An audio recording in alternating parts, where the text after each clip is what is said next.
So champions league is never gonna be the same again. আমরা খেলি, ভালো করি, জিতি, হারি, চ্যাম্পিয়ন্স লিগের ফর্ম্যাটটা চেঞ্জ হয়ে যাচ্ছে এবং it's going two be an entirely different way of how we see Europe in general.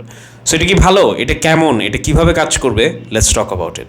First of all let's try to figure out how it's gonna work out. So এখন যেই ফর্মেটে আমরা দেখি, it's sort of round robin, একটা knockout group থাকে, গ্রুপের পর knockout হয়, দেন ওখান থেকে হোম এন্ড ওয়ে হয়ে ফাইনালি একটা ম্যাচ হয় এবং এইটা অনেক বছর ধরে হয়ে আসতেছে। আমরা ওয়ার্ল্ড কাপ দেখি এই ফর্মেটে হচ্ছে, এই ফর্মেটটা থেকে চেঞ্জ হয়ে এখন যেটা হবে সেটা হচ্ছে সুইস মডেল। না, what is a Swiss model?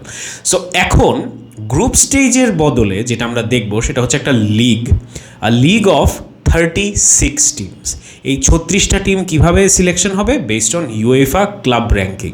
So এই ক্লাব র্যাঙ্কিংয়ে domestic result and everything factor আসবে, সেখান থেকে আমরা 36টা টিম দেখব এবং এখন যেটা হবে অনেক ক্ষেত্রে আমরা দেখতে পারবো যে ডেজিগনেটেড যে অ্যামাউন্ট থাকে, ফর এক্সাম্পল প্রত্যেকটা এই লিগ থেকে লা লিগা, প্রিমিয়ার লিগ, সিরিয়া থেকে যেমন কথা top 4 teams based on the power ranking এবং the previous result of Europe, মানে চ্যাম্পিয়ন্স লিগ যদি কেউ জিতে বা ইউরোপা লিগ যদি কেউ জিতে, ওরা অটোমেটিক কোয়ালিফিকেশন পাবে। সো ওই 36টার বাইরে যদি ওই টিম থাকে তাহলে ওরাও অটোমেটিকলি ঢুকে যাবে, which is unlikely.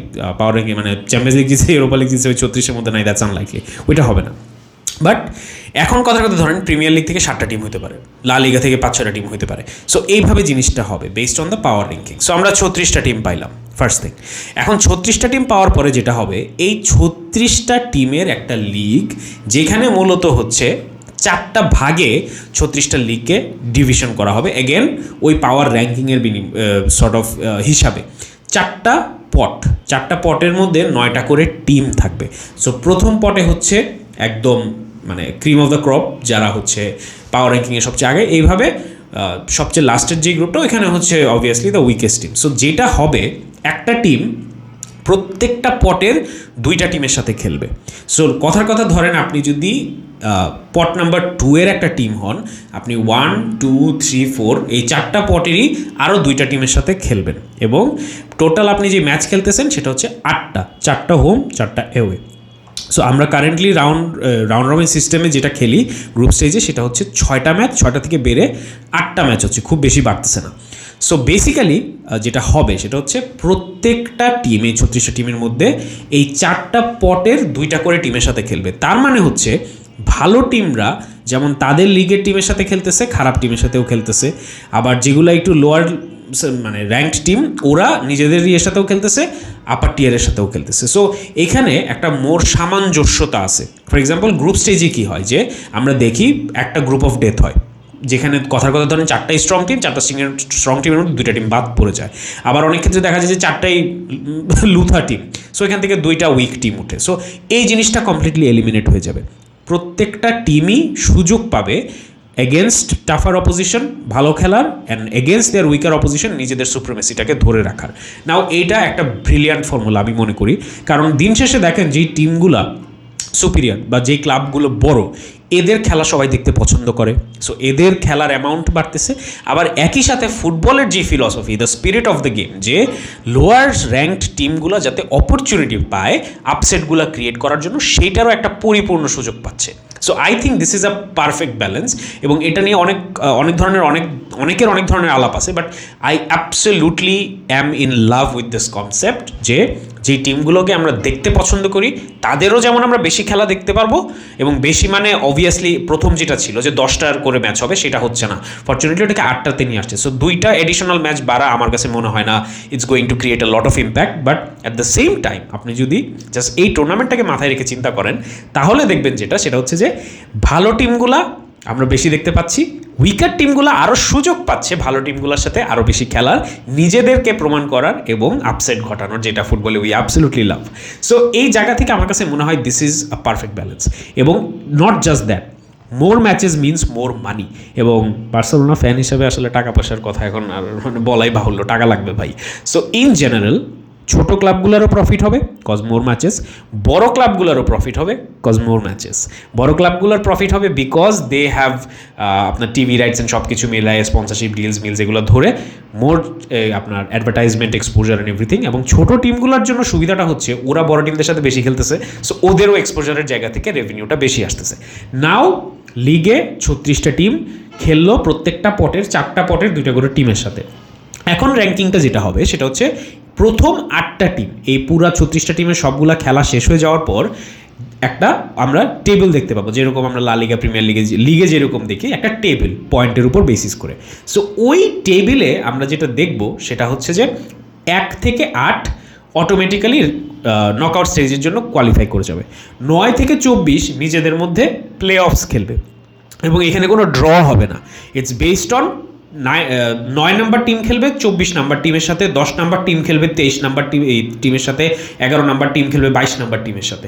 So the highest rank versus the lowest rank, again giving more chances to those teams যারা লিগটাতে ভালো করছে, এবং I feel this is completely fair. এবং এখান থেকে আসলে যোগ্যতার বেসিসে যেতে হবে, অ্যান্ড ছোটো টিমদের যদি উঠতে হয় তাদের আসলে ফাইট করে যেতে হবে। দেন 24-এর পরে যে 36 পর্যন্ত টিম আছে দে উইল গেট ডিসকোয়ালিফাইড। ওরা এইবার আর ইউরোপা লিগ, কনফারেন্স লিগ এইসব লিগে যাবে না, ওইটার সিলেকশন প্রসেস আলাদা। So there is no sort of getting relegated to Europa league or conference league. 24-এর পরে যারা আছে তারা বাদ।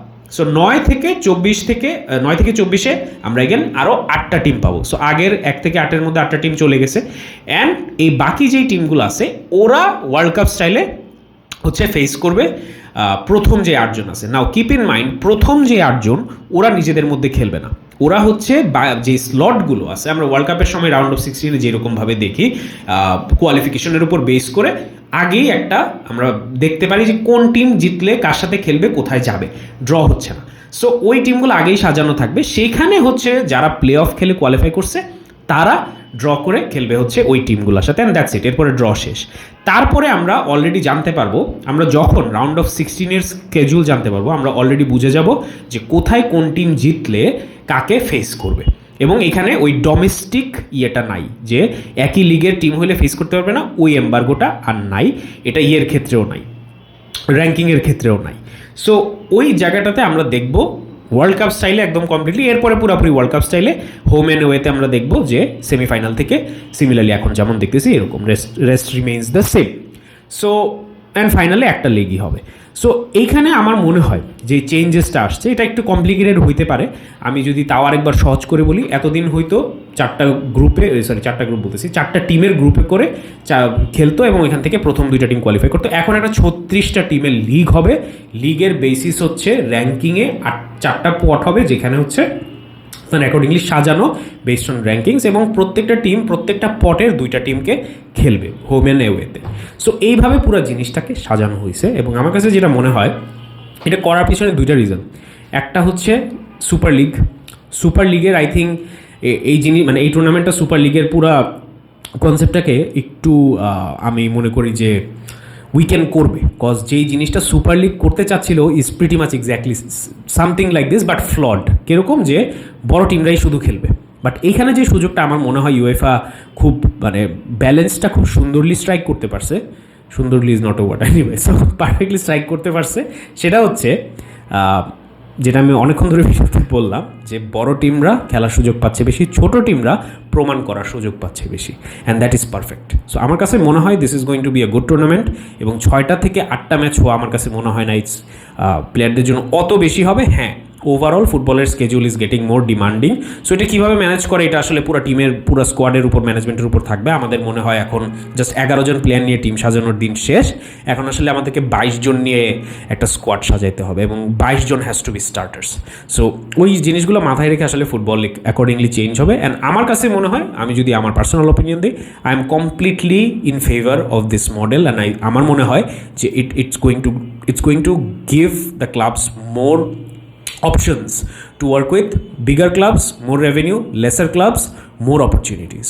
So I think it's a good way to go about it, but definitely আপনাদের মতামত কি, আপনারা কিভাবে দেখতেছেন জিনিসটা জানাতে ভুলবেন না। And are you really excited to see this new format? And hopefully in this new format আমরা ইনশাল্লাহ একটা নতুনভাবে ইউরোপকে ফেস করার অনুপ্রেরণা পাবো, অ্যান্ড ভালো কিছু করতে পারবো। In that hope, fiscal Barca.